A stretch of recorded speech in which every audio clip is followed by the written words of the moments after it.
ಭೀಮನ ಅಮಾವಾಸ್ಯೆ ವ್ರತವನ್ನು ಹೇಗೆ ಆಚರಿಸಬೇಕು? ಈ ಒಂದು ತಪ್ಪು ಮಾಡಿದರೆ ವ್ರತದ ಫಲ ಸಿಗುವುದಿಲ್ಲ.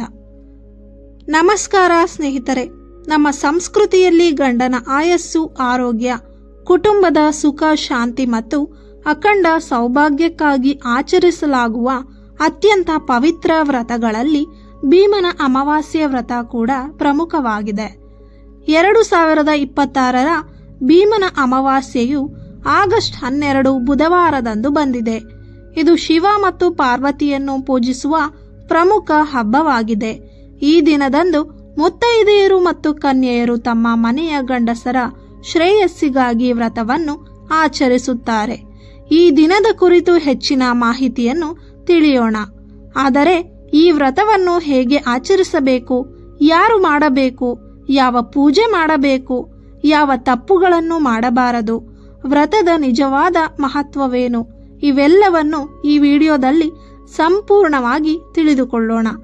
ಆದ್ದರಿಂದ ವಿಡಿಯೋವನ್ನು ಕೊನೆವರೆಗೂ ತಪ್ಪದೇ ನೋಡಿ. ಭೀಮನ ಅಮಾವಾಸ್ಯೆ ಎಂದರೇನು? ಆಷಾಢ ಮಾಸದ ಅಮಾವಾಸ್ಯೆಯಂದು ಆಚರಿಸುವ ಈ ವ್ರತವನ್ನು ಭೀಮನ ಅಮಾವಾಸ್ಯೆ ಎಂದು ಕರೆಯಲಾಗುತ್ತದೆ. ಈ ದಿನ ಪಾರ್ವತಿ ಪರಮೇಶ್ವರರನ್ನು ಪೂಜಿಸಿ ಪತಿಯ ದೀರ್ಘಾಯುಷ್ಯ, ಉತ್ತಮ ಆರೋಗ್ಯ ಮತ್ತು ಕುಟುಂಬದ ಸುಖಕ್ಕಾಗಿ ಪ್ರಾರ್ಥಿಸಲಾಗುತ್ತದೆ. ವಿವಾಹಿತ ಮಹಿಳೆಯರು ಈ ವ್ರತವನ್ನು ಭಕ್ತಿಯಿಂದ ಆಚರಿಸಿದರೆ ಅಖಂಡ ಸೌಭಾಗ್ಯ, ಕುಟುಂಬದಲ್ಲಿ ಶಾಂತಿ ಮತ್ತು ದೇವರ ಅನುಗ್ರಹ ದೊರೆಯುತ್ತದೆ ಎಂಬ ನಂಬಿಕೆ ಇದೆ. ಈ ವ್ರತದ ಹಿಂದಿನ ಕಥೆ ಏನು ಗೊತ್ತಾ? ಪುರಾಣಗಳ ಪ್ರಕಾರ ಒಬ್ಬ ಸತಿ ಮಹಿಳೆ ತನ್ನ ಪತಿಯ ಆಯಸ್ಸು ಹೆಚ್ಚಲು ಶಿವ ಪಾರ್ವತಿಯವರನ್ನು ಭಕ್ತಿಯಿಂದ ಆರಾಧಿಸುತ್ತಿದ್ದಳು. ಅವಳ ಭಕ್ತಿ, ನಿಷ್ಠೆ ಮತ್ತು ಪ್ರಾರ್ಥನೆಯಿಂದ ಸಂತುಷ್ಟರಾದ ಶಿವ ಪಾರ್ವತಿಯರು ಆಕೆಯ ಪತಿಗೆ ದೀರ್ಘಾಯುಷ್ಯವನ್ನು ಅನುಗ್ರಹಿಸಿದರು. ಅಂದಿನಿಂದ ಈ ವ್ರತವನ್ನು ಭಕ್ತಿಯಿಂದ ಆಚರಿಸಿದರೆ ಗಂಡನಿಗೆ ಆಯಸ್ಸು, ಆರೋಗ್ಯ ಮತ್ತು ಕುಟುಂಬಕ್ಕೆ ಸುಖ ಸಮೃದ್ಧಿ ಸಿಗುತ್ತದೆ ಎಂಬ ನಂಬಿಕೆ ಬೆಳೆದು ಬಂದಿದೆ. ಯಾರು ಈ ವ್ರತವನ್ನು ಮಾಡಬಹುದು?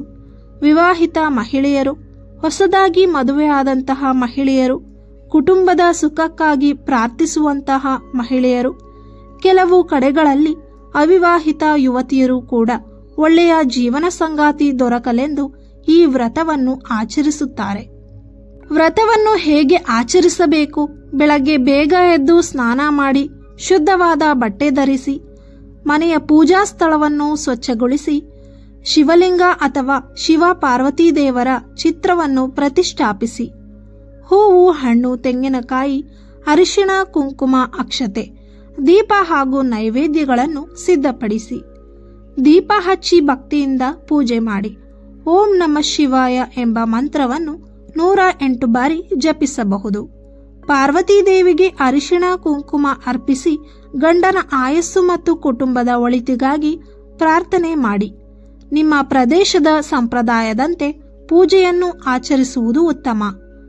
ವ್ರತದ ದಿನ ನೀವು ಪಾಲಿಸಬೇಕಾದ ನಿಯಮಗಳು: ಸಾಧ್ಯವಾದರೆ ಉಪವಾಸ ಅಥವಾ ಸಾತ್ವಿಕ ಆಹಾರಗಳನ್ನು ಸೇವಿಸಿ.